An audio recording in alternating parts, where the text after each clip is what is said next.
Hey, it's Sizzling Popcorn, and in this video, we're going to do a recap of the Microsoft Flight Simulator. They had a dev Q&A live this afternoon on September 25th, so I'm going to do a recap of that. It was about an hour and 45 minutes, so we're going to try to truncate that. If we can get it in 20 minutes, great. Between 20 and 30 minutes, that way you don't have to go through the whole thing. And if you want, if I'm talking a little too slow, you can always speed up your time on YouTube, or you can slow down, whichever way you want. But I'll go through my notes. A lot of this was based on 2024, but they did talk about 2020, some of the things that are coming out in the next month. So we had our regulars, our Jörg Newman from Microsoft. You had Sebastian Vlock, he's the Sobel CEO and co-founder. And then we had the executive producer, Martial Bozal. So they were all on with Jane. Jane was doing the moderating and doing the questions. So to start off with, they talked about 2020. And Jörg, right off the bat, was talking about the famous Flyer 10, which is the Boeing 707-300C from Airplane Heaven or Aeroplane Heaven. He said, yeah, he's already heard the feedback, because that released yesterday and it didn't release with an INS navigation system. I think it only has GPS. There's no EFB. There's no like automation of the flight engineer, the third person on this plane. So pretty much you're one person, you got to do the job of three. You know, Flight Sim Studios, they came out with their 727 just a month or two ago, and they actually had a clipboard that acted as the EFB, but there you could control have it all automated, that the flight engineering was done. Even some of the first officer stuff could be done automatically, and all you had to focus on was the captaincy. And so I thought that was going to be the same case, and no, some of the textures in the cockpit looked like bland, like FSX, like low res. Even the Pan Am livery from far, it looks fine, but then when you get closer, you can then see how it's like low res or not really done well. It looks like it was rushed, because this was supposed to arrive in September, like a beginning. Actually, I think it was supposed to arrive in August or even before then, and it just kept getting pushed back. So Jörg said he's taking the feedback. He's going to go back to Aeroplane Heaven and try to get things rectified there. Will it be an easy fix? Like, it's not going to be like, you know, Friday, we're going to have a new update on it.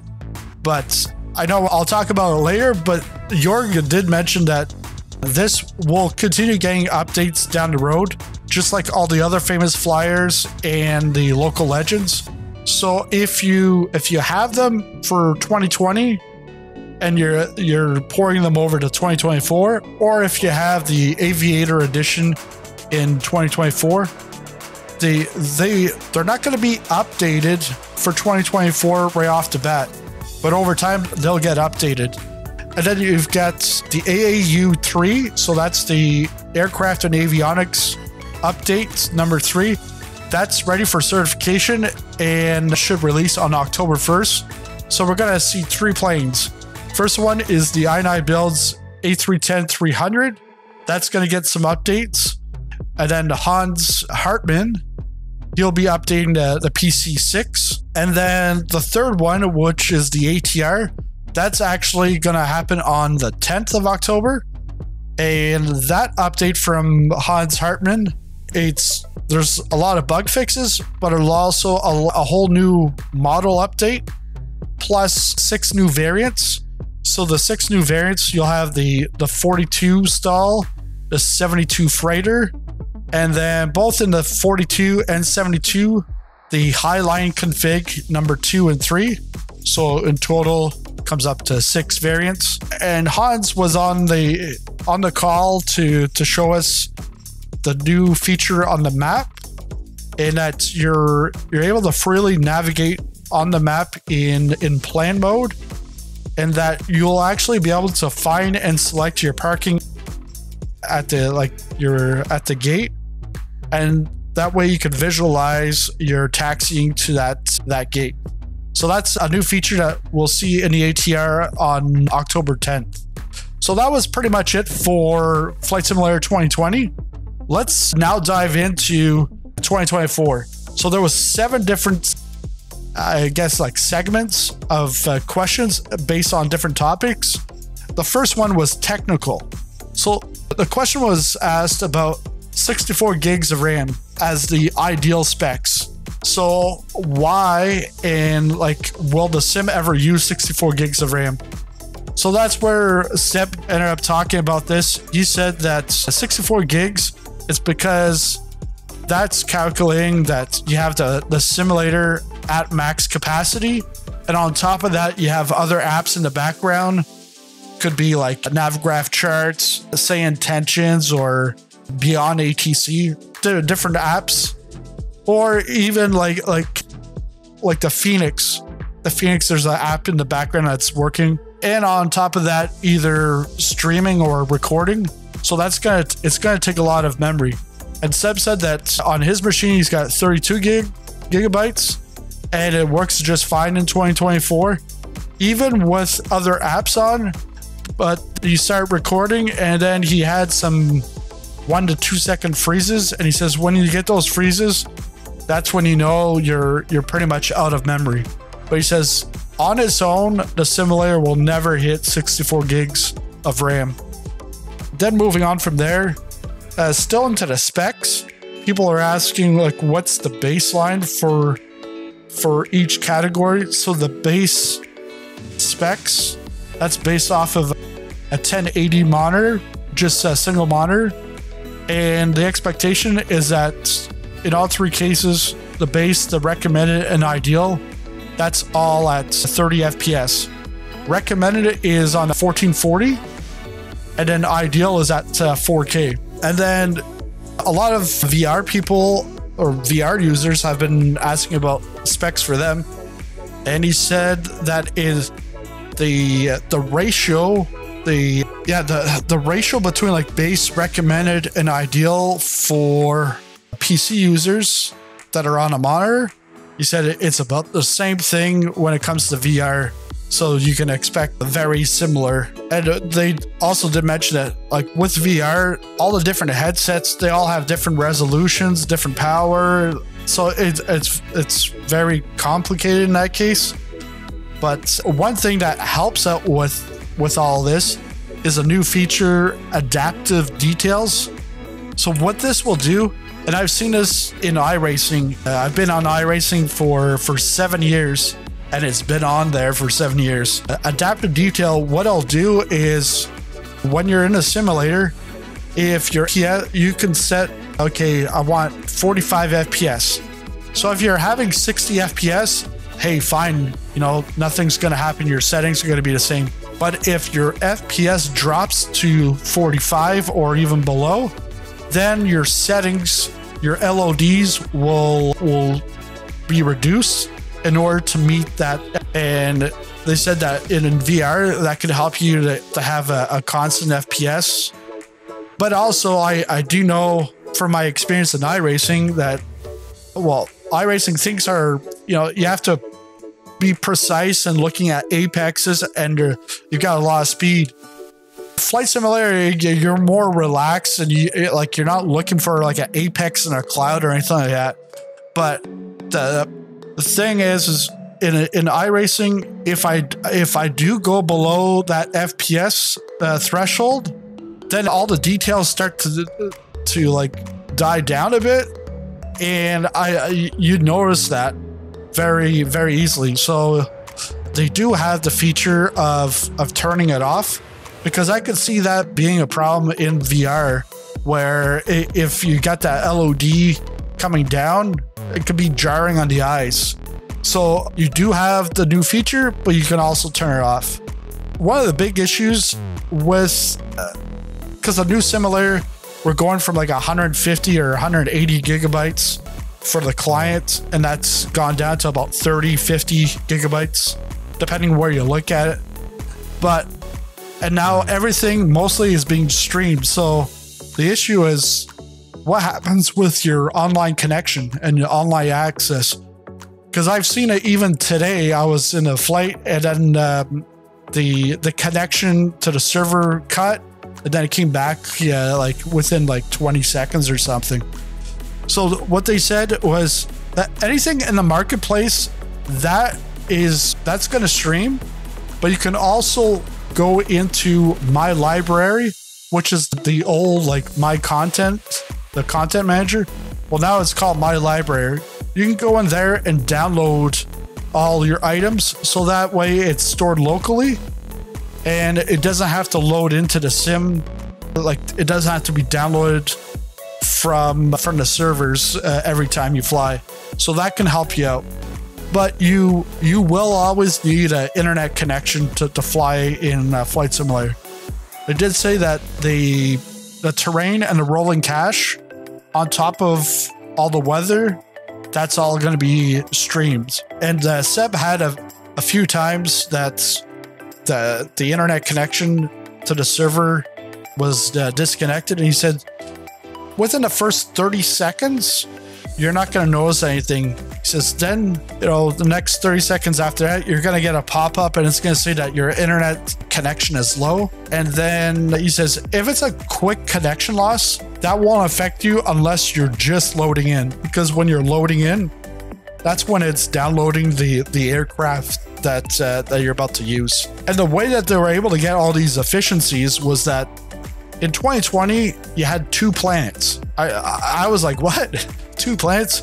So the world map was a planet on its own, and then when you clicked on it and then it was loading into the airport, well, it had to get rid of that world, like that planet, and then create a second planet that it brought you into. Now in 2024, it's just 1 planet. So on the world map, it's bringing you right into that spot.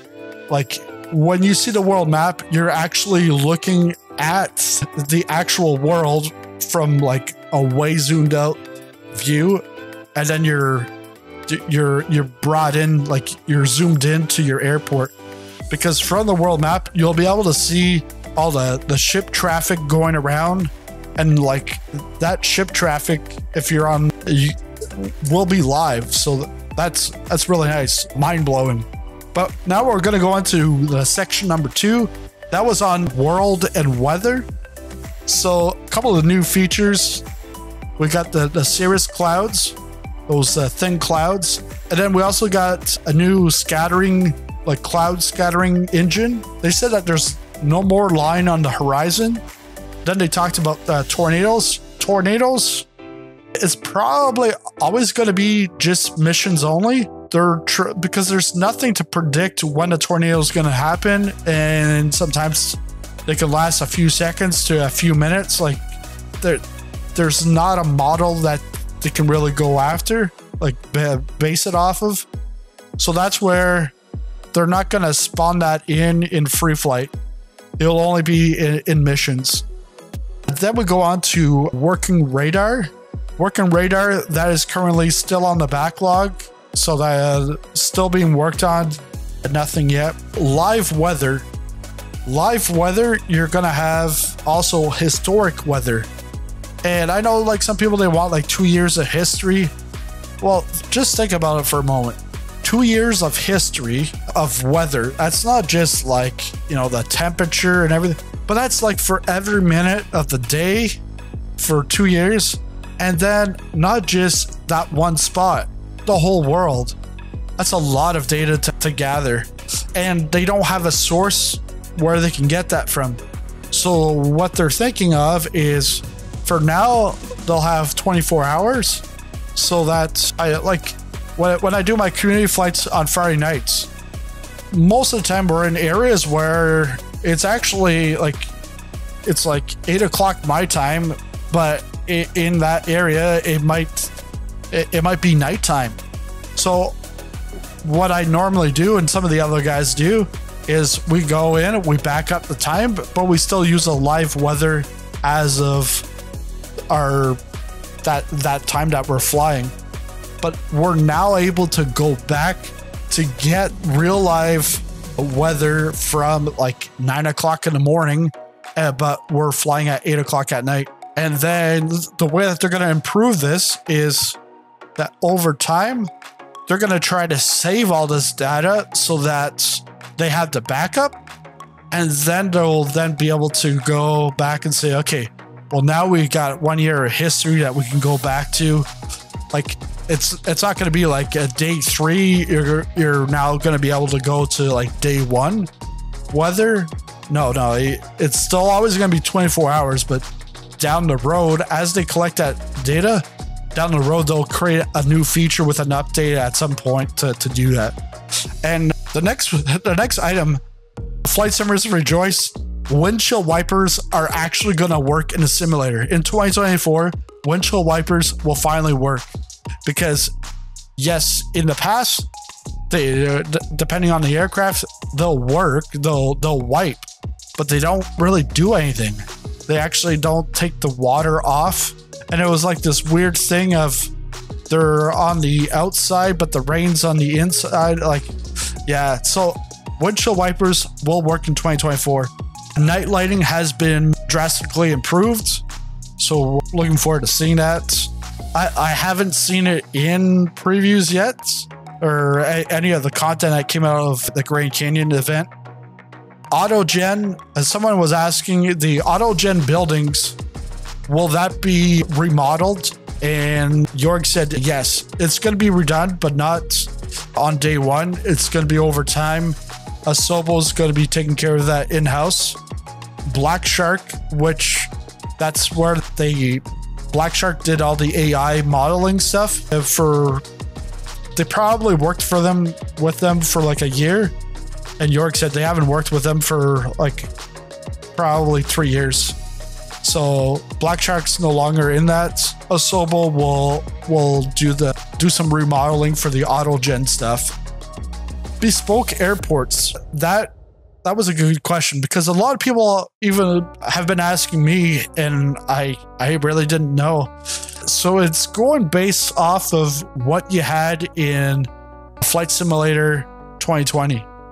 So if you're on standard, really, you're going to have all the airports that were on standard and all the world updates. All those airports, handcrafted airports, you'll have. The Deluxe will have 5 additional ones, which are the 5 additional ones from 2020. And then the Premium Deluxe will have an additional 5 on top of that, which are the 5 that they had in 2020. If you don't have any of those, what will happen is it'll be based off of what you get for 2024. So if you don't have 2020 and you get Premium Deluxe, you'll get the Premium Deluxe airports. So in essence, all of them, the basic 150 or something, plus the 5 and the 5, so the extra 10.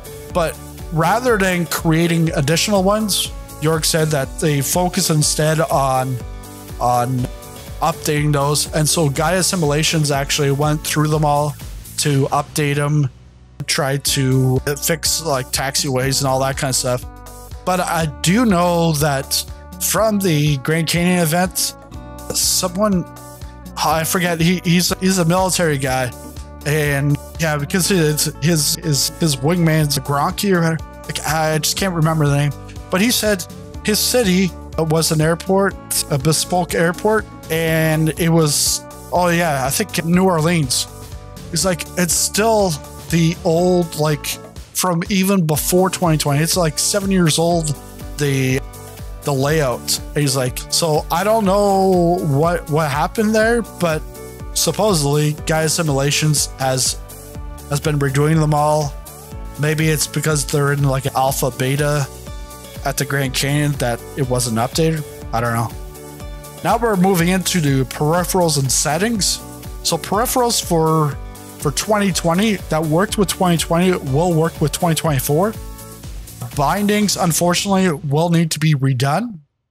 There's no dedicated force feedback support yet. They're waiting on new hardware. They're aware of like the old hardware, like the a sidewinder stick, but that's not what they're looking for. They're looking for like the wing, the Moza, the new stuff that's coming out. They're waiting for hardware so that they can figure something out and then test it out. VR support has been optimized, and then with your peripherals, the sim will automatically pick up your peripherals, but also automatically know that if you're like in a Cessna 172, it's going to go to one set of controls for inputs, versus if you're in like a PMDG 737, you would have different settings, and it will automatically detect, oh, well, you're in an airliner, we're switching to the airliner. Oh, but you're always able to then change it after the fact. A couple of other things is Track IR and Toby, the Toby eye tracker, that will have support day one. There's the camera boost feature for the Toby eye, and someone asked if that's going to get updated. Martial said that he'll have to get back on that. He's not sure what's going on with that. Questions about logbook, if you could transfer your 2020 logbook over to 2024. Unfortunately, both systems, they don't talk to each other, so you can't do that. Inputs, you can't bring your inputs, like I said earlier, your key bindings over, so you got to redo them. But on 2024, you'll be able to import and export, so you're able to share those. Then we went on to questions about core features. So ATC improvements, there are some, and I think that's a working title that was working on that. So York's going to try to get them into one of these calls, because they're going to be pretty much on a weekly cadence until launch. There's like 1 or 2 weeks that they're off, but pretty much every week they'll have like the first party developers coming in, probably to talk about their aircraft that they built for 2024, showing that off and answering questions. And then there's stuff about SDK, stuff like that. Flight effects of others in multiplayer, yeah, you'll see your contrails, but you won't see other people's avatars in multiplayer. You'll only see your avatar, but that's actually you'll only see your avatar in the career mode, and in third person only in the photography, the photographer mode. But when in free flight, when you do go outside walking, you'll always be in first person. Still with the core features, wear and tear in multiplayer, they said yes, but it's not stored and saved. So it's not like a to A Comanche where, you know, you've got to check your oil every time you go in, because it's a persistent aircraft, like the wear and tear on that. So they said you'll see like mud and dirt, but like your next flight, your aircraft's going to be clean. And if you do like a hard landing, you're not going to see any visual effects of like that hard landing on the aircraft, but you'll see like the cosmetic stuff, like the mud and dirt kind of stuff. Shared cockpit, has been the talk of town since Adam, I guess. But yeah, that they've got a prototype that's done, but it still needs a lot of work. They were looking at like how could they get a partner to do this? No, really, because it's so intricate with the simulator that they need Sobo as a team to do this. So they have a prototype, needs a lot of work. I know we've been waiting for like 4 years. I would say at least another 2 years before we see that. Walkarounds, you could walk around anywhere. You can go on a trek, you can click. So to walk around the aircraft, you just click on your door handle, then you can walk around. Or once you're in that first person mode, that camera can take you anywhere. So you can go out on the trail, and then there is a button to respawn back to the aircraft. And Seb actually said from his own experience, it's a very important feature, because he was in New York City in a helicopter and he landed. He got out of the helicopter and fell. and then he was never able to get himself back into the helicopter. Like he fell off the skyscraper. So now with that feature, yeah, you can spawn right back up to the aircraft. So I think that's the new camera that they're talking about, because someone was asking, was there any new camera modes? That's the main one. They might look at more cameras or like chase plane. They're in talks with Edson from Parallel 42, friends of the channel, and yeah, so they talking to see what they can do there. But one thing is Fabio, the flight control replay system, that's going to be implemented directly into the sim. So that is going to be our new replay system, much better than going through the dev and all that. And the good thing about it is, because in 2020, Fabio has that through like the sim market. Well, Xbox users can't use that. Now with 2024, everybody will be able to use the Fabio replay system. Last thing, or two things left in that topic, is the multiplayer group size has been increased, but Martial said more details later. ATC voices have drastically improved, quite diverse. There's a lot of variety. Now we get into career mode. I know we touched on career mode here and there, but career mode, all these questions were specific on it. Aircraft can be damaged, but not visibly, which I said in just the regular features, which goes with, like in 2020, you never saw a plane crash. It would go to the black screen if you had the crashes on, because it doesn't want to simulate death or injury, nothing like that. But you could break your plane, but you won't see it visibly, like in that case. Career mode can be restarted, so let's say you want a challenge, you can always restart it. Yeah, Airstead, if you're watching this at this point, you could spend your whole retirement just going over career mode over and over again. Restart it. There's been questions like someone like Airstead, like where you're a pilot in real life, and you're like, you know, Sergio, I think even Sergio asked this question. He's like, I'm a helicopter pilot. I only want to fly helicopters. He's like, I don't want to do the Cessna missions to start off with. They said, Sergio, you do have to go through the Cessna stuff. You have to go to get the certifications that you need before you get to those points. Like if you want to go firefighting, you have to get all the different certifications that lead to that. But what you can skip is the training before you do your check ride, your certification flight. So they said that you can get into the certification flight, and within a few hours you can get your certifications a lot quicker than going through the training. But the training's there definitely for new people or people that are unfamiliar with that area of aviation. Career mode is single player only. There's no multiplayer missions. I've talked about that in my FAQ video. They're looking at if they can integrate multiplayer, but I think that's going to be like the next edition, because it's so complicated.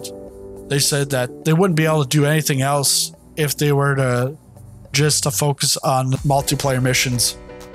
But we'll probably see some mods, like stuff even from 2020, like the firefighting stuff. Because I'm like, when I want to go firefighting, I'm gonna want to do that with my buddies, because it's like in real life, that's what they do. It's not like one plane goes and dumps water. They're all working together to, with different aircraft to get the job done. Character and avatar, you can see that. Yeah, so your character and avatar from career mode, well, it's not just in career mode, it's all over. So once you start the sim on November 19th or later, or for some maybe earlier, but you'll create an avatar, and that avatar will be your career mode, your free flight, it'll be everything. Third-party aircraft can be used in career mode for missions if it meets specific requirements. So if you're doing a mission that's, aerial advertising, well, it needs a hook. And so they have a system that looks at the aircraft that you have and says, okay, well, it has a hook. Yes, that meets the requirement. And there might be some other requirements other than that. But yeah, you'll have the ability to use third-party aircrafts in missions. Now we go on to General. General talked about the Alpha Tech. That's going to happen in late October. Local legends and famous flyers, again, they will be updated over time for 2024. So not right away, but over time. York did say that Hans Hartmann is the ATR that it's all ready for 2024. So when that update comes out on October 11th, they also have the 2024 edition already set. So that's good. In general, there was a question about float planes, and that the whole new water physics is that you have to watch out for the waves.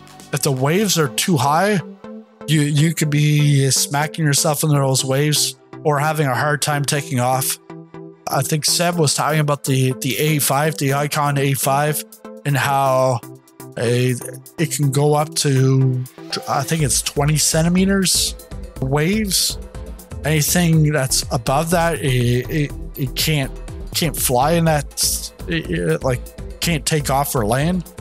So yeah, I'm looking forward to the water physics, because I find 2020 it's almost like it's very choppy, like not in a sense like a realistic water. It's more so like I just don't know how to explain it, but we'll move on. The next section was about the marketplace and ownership. So I said this one previously, but you can stream or download your content. So anything from the marketplace, you download it from My Library, which is the old My Content. And then once you get 2024, you can take your community folder from 2020, just take it, copy and paste it over to 2020. And that should work right out of the gate, says Jorg. And that, like, everything might need some updates for 2024 features, but basically it will run on 2020 features. The next thing was if you bought it on Steam for 2020 and then you buy 2024 on the MS store, moving stuff over, will that work? And Jorg said he thinks it will work, but he's going to double check on that. So don't take my word for it. Jorg's about to check on it, but if you want to do it, want to switch from Steam over to the MS store or vice versa. Or when it comes to like the game passes and stuff, I don't know, like according to Jorg, everything should work. You'll be able to get your marketplace stuff from 2020 into 2024. But again, you'll find out. Next thing was, can you purchase individual deluxe or premium deluxe planes? And the answer is yes. 2024, you can do that. I know in my comment sections for some of my videos, some people are saying, no, you can't do that. You couldn't do that in 2020, but in 2024, you'll be able to say, hey, I just want the standard, but I definitely want the 172 Skyline with the steam gauge. So you could actually buy that specifically. Price wise, I don't know how it's going to be. Then in regards to that, if you do get the standard edition, you can always upgrade to the deluxe, premium deluxe, or the aviator, all within the marketplace. Then the last thing in that section was SDK. That will then be available to everybody as of day one. But then obviously developers are going to be getting the SDK earlier. And then they talked about how we're going to have a weekly cadence for these Q&As. Because I was going to be Jorg, Seb, and Martial. I think they're all going to involve Jorg, but then that's where they're going to have stuff on. They're going to bring in the SDK guys for one. They'll bring in marketplace people in for another. First party, devs talking about their planes. They'll bring in like 4 per Q&A. So there's going to be forums in the Flight Simulator forums. You'll be able to ask questions ahead of time. And then the last piece that they capped off was World Update 19. That's going to be in Brazil, and that's going to release December 3rd. And then I don't know if it was the Famous Flyer or Local Legend. It's going to be the Cap 4. That's going to be the aircraft, and that's a native aircraft from Brazil. But it's going to be Brazil, Guyana, Suriname, and the French Guyana. And I'm like, wow, I'm actually going to Guyana to take a look at an airport on Friday. So, that's going to be exciting because it's a really small airport in the middle of nowhere. But now knowing that in December 3rd, there's going to be a world update with new height maps and everything, excited for that. But also, I'll be looking at that in 2024. But with that world update and all that stuff, that if you're stuck on the old ship on 2020 and you never left, you'll still get that. So don't worry, you're still gonna get support. We're gonna send you a little crumbs here and there sometimes, so you can feed yourself on the other ship while everybody else is on the other one, just like in the movie Alien. Well, actually, in the movie Alien, everybody that's left on the other ship are dead. So I don't know. But that's it for this recap video. Hopefully, I don't see the time, so I'm not sure if I met my expectations, but it sure is damn shorter than the actual stream. So thanks a lot for watching, and you'll want to check out this video next. See you there.